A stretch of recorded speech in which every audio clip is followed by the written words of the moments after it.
Hello বন্ধুরা, আমি তুফান। আর আজ আমি চলে এসেছি বাঁকুড়া বিষ্ণুপুরে জোড়বাংলা মন্দির বা কেষ্টরায় মন্দিরের সামনে। তো তোমাদেরকে এই মন্দির সম্বন্ধে সব কিছু ডিটেলসে বলবো।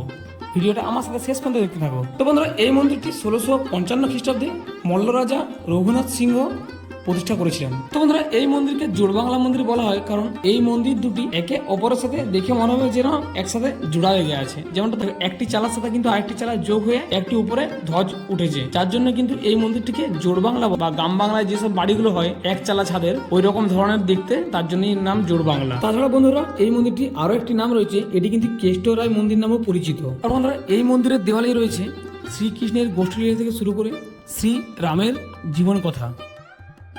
আর বন্ধুরা, এখানে মন্দিরের সামনেই বিক্রি হচ্ছে অনেক টেরাকোটার জিনিস, যেমন তোমাদেরকে সামনে একটু দেখিয়ে নিলাম। ঠিক মন্দিরের সামনে এই দোকানগুলো রয়েছে, তোমরা চাইলে এখান থেকে কেনাকাটা করতে পারো।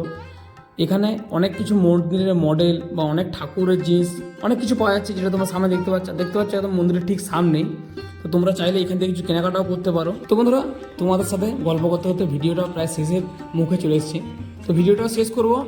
আমাকে এই ভিডিওটা তোমাদের কেমন লাগলো কমেন্ট করে জানাতে ভুলো না। আর চ্যানেলে প্রথমে থাকলে প্লিজ চ্যানেলটা সাবস্ক্রাইব করে দেখাবে খুব তাড়াতাড়ি নতুন একটা ভিডিওতে। আর আমার চ্যানেলে আরও একটা বিষ্ণুপুর ট্যুরের ভিডিও রয়েছে, ওটা আমি সামনে ডিসপ্লেতে তোমাদেরকে দিয়ে দেবো, চাইলে ওটাও দেখে নিতে।